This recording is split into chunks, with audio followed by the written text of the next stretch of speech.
Watu wenye nguvu ni watu ambao wana uwezo wa kuweza kuwa peke yao. Navyosema uwezo wa kuwa peke yao ni nini? Iko hivi, ni watu ambao wana uwezo wa kujipenda wenyewe, wanaijua thamani yao, wanajua mimi na deserve vitu gani, na nina uwezo wa kukaa hapa peke yangu bila kutegemea watu wengine wanipongeze au kunipigia makofi ili kuattain vitu ninavyotaka. So atakuwa powerful kuachieve everything anachotaka bila kusubiria makofi, kupongezwa na mtu yoyote, kwa sababu they know how to stay themselves. Those are people with power. Kwenye kufanya maamuzi ategemei sijui mpaka shangazi, mjomba, nani aje atoe neno kwao. They know what they want. Wanaweza wakasema mimi nataka nini, na kwa kuwa nataka nini takisha nakifanya. Anaweza kwenda dinner peke yake, anaweza kufanya maamuzi peke yake, anaweza kufanya everything akiwa mwenyewe, akafikia final decision mwenyewe, then akaamua kuimplement kitu anachokitaka. Anakuwa committed na kufanya kila kitu. Ukiona huwezi kurun vitu vyako, kwa mfano biashara, ideas za kufanya biashara, kila kitu unategemea watu wengine waje ndio wewe ufanye vitu unavyotaka, trust me, hiyo kitu chako hakiwezi kusimama. Kwa mfano, unatamani kufanya biashara fulani, una idea yako, unatamani kuingia sokoni.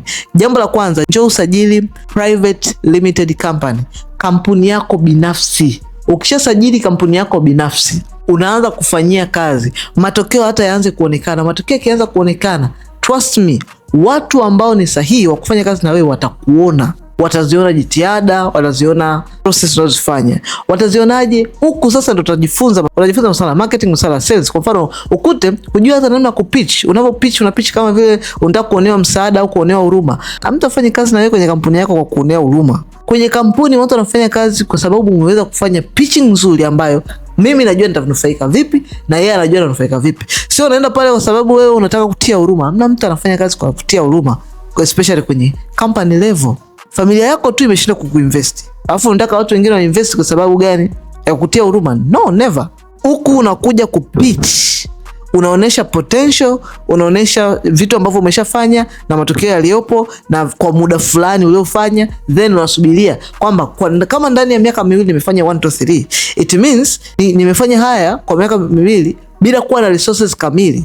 Ukinipa resources tutapata matokeo 1 2 3. Invest kwangu kwa sababu nina exhibit mkononi kwangu ya kuonesha kitu ninachotaka kukuambia, sio potential tu. So what you suppose, sajili kampuni yako kuonesha watu how serious you are. Kusajili kampuni hauhitaji wewe kuwa millionaire, no. Unasajili kampuni kwanza, njoo book appointment, kaa chini tukuelekeza namna gani utakavyooperate na everything. Ukishajua nini unavyoperate, sajili kampuni. Ukishamaliza kusajili kampuni, anza kufanyia kazi utendaji kazi. Ukishafanyia kazi utendaji kazi, watu sahihi ambao ungependa kufanya nao kazi watakuona kwa sababu unafanya marketing. Kuna namna zetu za kampuni ambazo zinaonesha watu, kuvutia watu, marketing na everything, na the way unavyojipitch na kujiuza kwenye marketing. Hapo ndio utavutia watu wa kufanya nao kazi. Sometimes unahitaji investor, sometimes unahitaji client huyu atakayeweka pesa nyingi ya kutosha kwake ufanye kazi, umemaliza. So kama wewe ni huyu, comment neno kampuni hapo, nitakufikia, nitakusaidia kusaidia kampuni, ama piga namba ya simu iliyopo kwenye caption. Acha kuzubaa hapa mjini, piga namba ya simu iliyopo kwenye caption.